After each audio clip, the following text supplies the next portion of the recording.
Okusinziira kwa alipoota y'obuzzi bw'emisango ey'omwaka oguwedde kyazuulwanga obufere obuyisibwa ku mitimbagano bweyongera buli mwaka.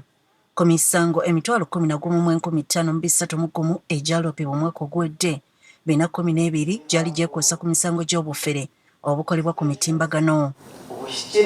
Kati ekitongole ekirondoola eby'empuliziganya mu ggwanga Uganda Communications Commission kivuddeyo n'enteekateeka y'okulungamya ebitongole ebirina akakwate n'emitimbagano okulaba butya obubbi ku mitimbagano gye buyinza okukendeezebwa. Mu nsisinkano eno mwetabiddwamu kampuni z'amasimu abavunaanyizibwa kusaasaanya enkola eya yintaneti, Ssenkulu wa banka enkulu Mike Atingi kw'ossa n'abalala. Wano poliisi etegeezezza ng'enkola y'okutambuza ensimbi nga ziyisibwa ku masimu bwe yettanirwa ennyo abafere. Now people have gone ahead, they even want to take your money from your phone. And you know, we are all dealing digitally. I think it's a good world when you can be able to transact digitally. I think nobody can deny that. But the nefarious actors are also standing by, ready to take action. Abalala beegumbulidde omuze gw'okukozesa amaloboozi n'ebifaananyi ebijingirire n'ekigendererwa eky'okukanda abantu ensimbi. Bangi ku bagwa mu butego buno ate bafuula kyesirikidde ekiviiriddeko abeenyigira mu muze guno okusigala nga beegiriisa. Nobody is reporting incidents. Actually, from the banking sector, we receive just the incidents when the situation has gone out of hand. Newankubadde waliwo amateeka agalungamya enkozesa y'omutimbagano, omuze guno gukyeriisa nkuuli. Kyala kimpadde bakimanyi kati nti tebakijja kujja era bano ababba esente mu nsawo bakendedde nnyo mu tawuni omwo. Kyosanga omuntu akola obugalo akubbeko esente kubanga naawe tozirina era esente z'otambula nazo kuki ku ssimu. Kati oli kye yeetaaga kulaba engeri gy'ayingira mu ssimu yo aggyeko ssente. Oli kye yeetaaga akuguyaaguya atya omuweereza essente z'otalina kumuweereza. Mu kiseera kino abaana bangi abettanira emitimbagano okukolerako ebintu eby'enjawulo omuli n'okusomerako ekiviiriddeko okugwa mu butego bw'abakyala kimpadde. Kubanga omwana mwangu okuguyaaguya, mwangu okukyusa obwongo bwe, baba tajetinga, baba trollinga, babakola babasaba ebintu by'otayinza na kukkiriza naddala abaana ab'obuwala n'abaana ab'obulenzi.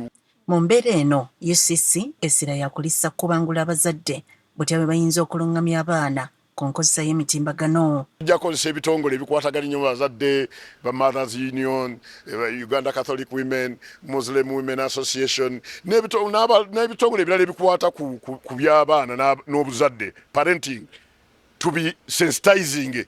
Tugenda okwatagana n'abakulu abatubuulira enjiri, abatubuulira kutuba ba imams ne baani, message eno egende etuuke ku buli muntu. Ssenkulu w'ekitongole ekirondoola eby'empuliziganya mu ggwanga Nyombi Thembo aliko okulabula kwawadde abo bonna abakozesa enkola y'omutimbagano. Don't do serious business in a Wi-Fi hotspot.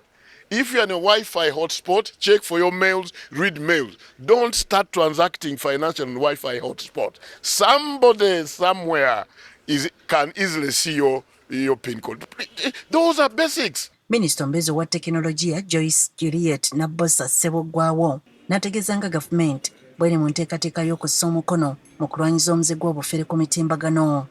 As a government, we remain committed to creating the right policies, rules, and support to protect Uganda online. Asabye buli gwekikwatako okukwatiza gavumenti okulaba nga omuze guno gulinnyibwa ku nfeete. Protecting our digital space requires everyone to work together.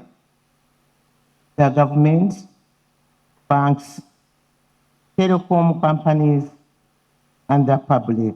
Uganda is already laying a foundation for this capability. The National Cybersecurity Strategy 2022 to 2026 commits us to a whole-of-nation approach, and only weeks ago, government launched an updated National Information Security Framework 2026.